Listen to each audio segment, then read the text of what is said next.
കേരളത്തിൽ ഏറ്റവും ഉയരമുള്ള ആൾ കമലഹാസനും രജനീകാന്തിനും ഒപ്പം വരെ സ്ക്രീനിലെത്തി. പക്ഷേ ജീവിതം പ്രാരാബ്ധത്തിൽ വലഞ്ഞു. ഒടുവിൽ കമറുദ്ദീൻ യാത്രയായി. കേരളത്തിലെ ഏറ്റവും ഉയരമുള്ളയാൾ എന്ന വിശേഷണം നേടിയ പാവറട്ടി സ്വദേശി പുതുമനശ്ശേരി പണിക്കവീട്ടിൽ കമറുദ്ദീൻ ഒടുവിൽ മരണത്തിന് കീഴടങ്ങി. ജീവിതത്തിന്റെ രണ്ടറ്റവും കൂട്ടിമുട്ടിക്കാൻ കഷ്ടപ്പെട്ടിരുന്ന കമറുദ്ദീൻ മഞ്ഞപ്പിത്തം ബാധിച്ച ചികിത്സയിലായിരുന്നു. 7 അടി 1 ഇഞ്ചാണ് കമറുദ്ദീന്റെ ഉയരം.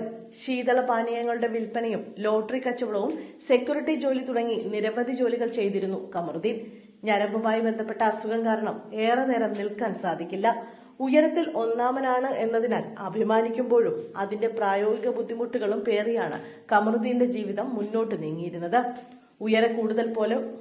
ഉയര കൂടുതൽ മൂലം ബസ്സിൽ യാത്ര ചെയ്യാൻ പോലും സാധിച്ചിരുന്നില്ല. റെഡിമെയ്ഡ് വസ്ത്രങ്ങൾ പാകത്തിന് ലഭിക്കില്ല. ചെരുപ്പ് പോലും വാങ്ങാൻ കഴിയില്ല. ഏറെ കഷ്ടതകൾ അനുഭവിച്ചാണ് ജീവിതം മുന്നോട്ടു പോയിരുന്നത്. നാട്ടുകാരുടെയും ടോൾമെൻ ഗ്രൂപ്പിന്റെയും വിവിധ സംഘടനകളുടെയും സഹായമാണ് ഉണ്ടായിരുന്നത്.